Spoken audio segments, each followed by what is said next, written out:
Parmar, I'm Jenny Ye Yuzhen, and my student number is S0641039. I'm a sophomore at NCUE, and my major is English. The title of the speech is How Doctors Can Help Low-Income Patients and Still Make a Profit. And the speaker is PJ Parmar. Cloudflash Avenue, here in Denver, Colorado, was one called the longest wicked street in America. My office is there in the same place as medical desert. There are government clinics and hospitals nearby, but there are not enough to handle the poor who live in the area. By poor, I mean those who are on Medicaid, not just for the homeless. 20% of this country is on Medicaid. If your neighbors have a family of 4 and make less than $33,000 a year, they can get Medicaid. But they can't find a doctor to see them. A study by Murray Hawkins found that only 20% of family doctors in Denver take any Medicaid patients. And of those 20%, some have caps like 5 Medicaid patients a month. Others make Medicaid patients wait months to be seen, but will see you today if you have Blue Cross. This form of classist discrimination is legal, and it's not just a problem in Denver. Almost half of family doctors in the country refuse to see Medicaid patients. Why? Well, because Medicaid pays less than private insurance, and because Medicaid patients are seen as more challenging. Some showed up late for appointments, some don't speak English, and some have trouble following instructions. I thought about this while in medical school. If I could design a practice that caters to low-income folks instead of avoiding them, and I will have guaranteed customers and very little competition. Laughter. So after residency, I opened up shop doing underserved medicine, not as a non-profit, but as a private practice. A small business seeing only resettled refugees. That was 6 years ago. And since then, we've served 50,000 refugee medical visits. Applause. 90% of our patients have Medicaid, and most of the rest we see for free. Most doctors say you can't make money on Medicaid, but we are doing it just fine. How? Well, if this were real capitalism, then I wouldn't tell you, because you become my competition. Laughter. But I call this bleeding heart capitalism. Laughter. And we need more people doing this, not less. So here's how. We break down the walls of our medical maze by tackling the challenges of Medicaid patients, turning them into opportunity, and pocketing the difference. The nuts and bolts may seem simple, but they add up. For example, we have no appointments. We're walking in only. Of course, that's how it works at emergency room, at urgent cares, at Taco Bell. Laughter. But not usually at family doctor's office. Why do we do it? Because Nurse can call for appointment. She has a phone, but she doesn't have phone minutes. She can speak English, and she can navigate a phone tree, and she can't show up on time for an appointment because she doesn't have a car. She takes a bus, and she takes care of 3 kids plus her disabled father. So we have no appointments. She shows up when she wants, but usually waits less than 15 minutes to be seen. She then spends as much time with us as she needs. Sometimes that's 40 minutes, usually as less than 5. She loves less flexibility, as how she saw doctors in Somalia. And I love it because I don't pay staff to do scheduling, and we have a lower no-show rate and a lower late-show rate. Laughter. Applause. It makes business sense. Another difference in our office layout. Our exam room open right to the waiting room.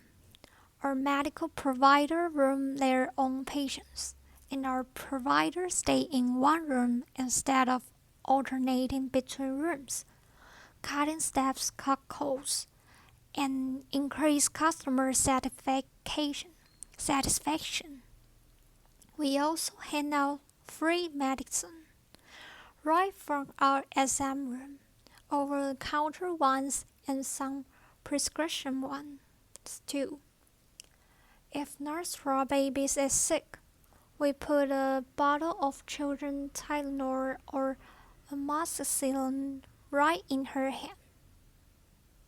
She can take that baby straight back home instead of stopping at the pharmacy. I don't know about you, but I get sick just looking at all those choice. Nurse Raw doesn't stand a chance in there. We also test patients.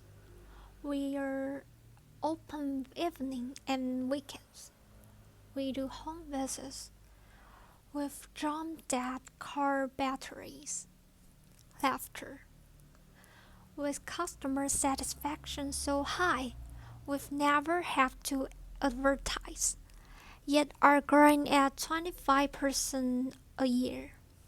And we've become real good at working with Medicaid, since it's pretty much the only insurance company we deal with. Other doctors' offices chase 10 insurance companies just to make ends meet. Let's just draw in. A single-payer system is like monogamy. Monogamy is just worse better. Laughter. Applause. Of course, Medicaid is funded by taxpayers like you, so you might be wondering, how much does this cost the system? Well, we are cheaper than the alternative. Some of our patients might go to the emergency room, which can cost thousands just for a simple call. Some may stay home and let their problems get worse, but most will try to make an appointment at the clinics that's part of a system called the Federally Qualified Health Centers. This is a nationwide network of safety net clinics that receive twice as much government funding per visit than private doctors like me.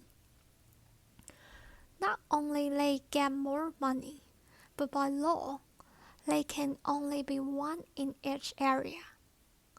That means they have a monopoly on special funding for the poor, and like any monopoly, there's a tendency for costs to go up and quality to go down. I'm not a government entity. I'm not a non-profit. I'm a private practice. I have a capitalist drive to innovate. I have to be fast and friendly. I have to be cost-effective and culturally sensitive.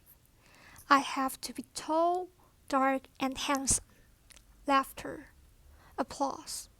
And if I'm not, I'm going out of the business. I can innovate faster than a nonprofit because I don't need a meeting to move a stapler. Applause.